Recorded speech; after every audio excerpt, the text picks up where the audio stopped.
वर्तमान कांग्रेस सरकार बदले की भावना से कार्य कर रही है, यह आरोप भाजपा विधायक रणधीर शर्मा ने लगाया। उन्होंने कहा कि कांग्रेस सरकार ने पिछले दिनों नाचन से भाजपा विधायक विनोद कुमार पर एफआईआर कर निंदनीय कार्य किया है। उन्होंने कहा कि एक विधायक द्वारा अपने क्षेत्र के लोगों की समस्याओं को उठाना है, उन विषयों पर अधिकारियों से मिलना और उनकी चर्चा करना हर विधायक का कर्तव्य है। उन्होंने कहा कि उन समस्याओं को हल न होने पर ऊंची आवाज में भी बात करनी पड़ सकती है, पर उस पर यह भेदभाव पूर्ण कार्य करना सरकार को शोभा नहीं देता। भाजपा सरकार ने इस कृत्य की घोर निंदा की है। रणधीर शर्मा ने कहा कि यह विषय मात्र नाचन का नहीं, कुछ लोगों को राहत मिलना, कुछ को राहत ना मिलना भेदभाव पूर्ण कृत्य है। प्रशासन द्वारा विधायक की बात को न सुनना सरकार की तानाशाही प्रवृत्ति को दर्शाता है। विधायक दल इसकी कड़ी निंदा करता है और इस एफआईआर को जल्द वापस लेने की मांग करता है। उन्होंने कहा कि 18 सितंबर को विधानसभा सत्र में भाजपा इस विषय को जोर शोर से उठाएगी। शर्मा ने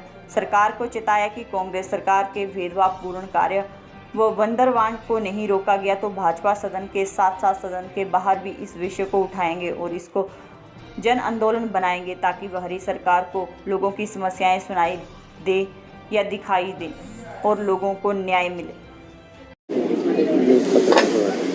भारतीय जनता पार्टी हिमाचल प्रदेश विधायक दल की एक विशेष बैठक पिछली रात हमारे पूर्व मुख्यमंत्री नेता प्रतिपक्ष श्री जयराम ठाकुर जी की अध्यक्षता में संपन्न हुई, जिसमें हमारी पार्टी के प्रदेशाध्यक्ष डॉक्टर राजीव बिंदल जी विशेष रूप से उपस्थित रहे। इस बैठक में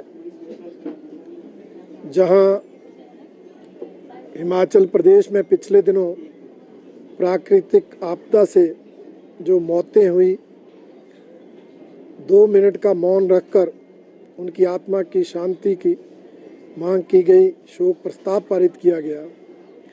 वहीं चंद्रयान 3 की सफलता के लिए इस देश के वैज्ञानिकों को, आदरणीय प्रधानमंत्री जी को बधाई प्रस्ताव भी इस बैठक में पारित हुआ।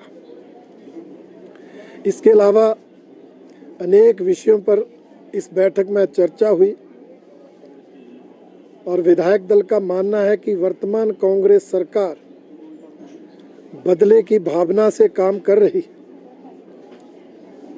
पिछले दिनों जिस तरह से नाचन विधानसभा क्षेत्र के हमारे विधायक विनोद कुमार जी पर एफआईआर दर्ज की गई, विधायक दल ने उसकी कड़ी निंदा की है।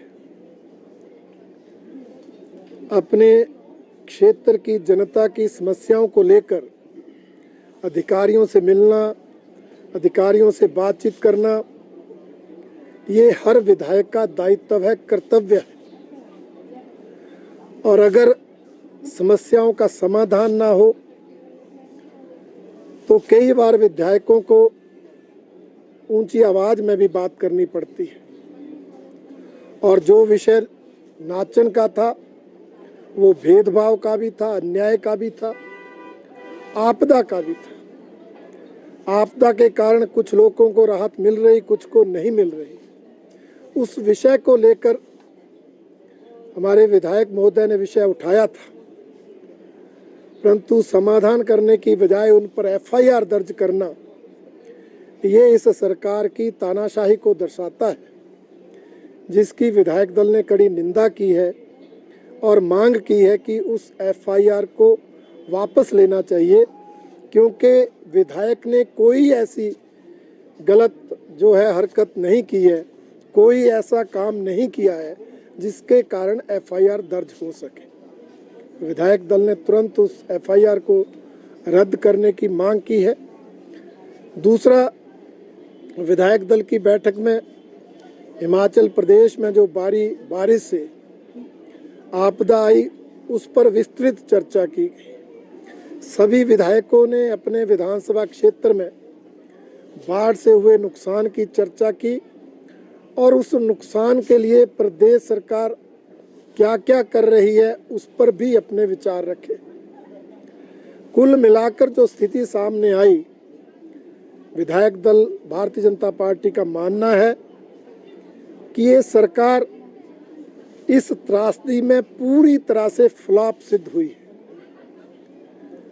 लोगों को राहत पहुंचाना तो दूर की बात, ये सरकार सड़कों तक को अभी तक मरम्मत नहीं कर पाई, उनको खोल नहीं पाई।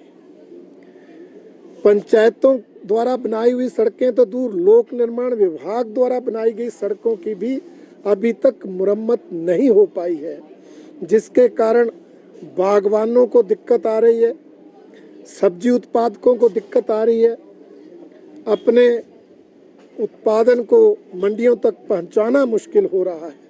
परंतु इस सरकार का नकारात्मक रवैया जो है वो सिरदर्द बना हुआ है। यही नहीं, जिन लोगों के मकान चले गए, अभी तक शरणार्थी कैंपों में रह रहे हैं, उनके मकान बनाने के लिए किसी भी तरह का ना तो आर्थिक सहयोग किया जा रहा है, ना उसमें कोई आगे कार्रवाई की जा रही है।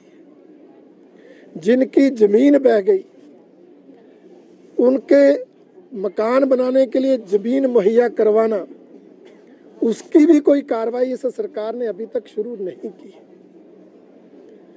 यहाँ तक कि लोगों के पशु जो मर गए हैं उनका मुआवजा नहीं मिला है, और जो मकान क्षतिग्रस्त हुए हैं उनका जो मुआवजा मिलना है, जो राहत राशि मिलनी है, वो या तो मिली नहीं कई लोगों को, और जिनको मिली है वो भी 10-15 हज़ार के करीब मिली। जबकि मुख्यमंत्री जी ने घोषणा की थी कि जो मकान आंशिक रूप से भी क्षतिग्रस्त होंगे उनको 1 लाख रुपए की राहत राशि दी जाएगी। यही नहीं, इस राहत राशि आवंटन में भाई भतीजावाद और भ्रष्टाचार हो रहा है। कांग्रेस पार्टी से जुड़े नेताओं के, पदाधिकारियों के नुकसान की तो तुरंत भरपाई हो रही है, नुकसान से भी ज़्यादा राहत राशि दी जा रही है, परंतु आम आदमी के नुकसान की चिंता इस सरकार को नहीं। कई जगह तो राहत राशि कांग्रेस पार्टी के पदाधिकारी दे रहे हैं, कैश के रूप में दे रहे हैं, जिसके कारण भ्रष्टाचार होने की आशंका है। भाई भतीजावाद तो हो ही रहा है। भारतीय जनता पार्टी विधायक दल ने इसका कड़ा संज्ञान लिया है और सरकार से मांग की है कि इस आपदा में जिनकी जमीन चली गई तुरंत तबादले के रूप में उनको जमीन उपलब्ध कराई जाए, जिनके मकान क्षतिग्रस्त हुए हैं अपने राहत मैनुअल के अंतर्गत उनको 1 लाख की राशि तुरंत प्रदान की जाए, और जो मकान पूरी तरह क्षतिग्रस्त हो गए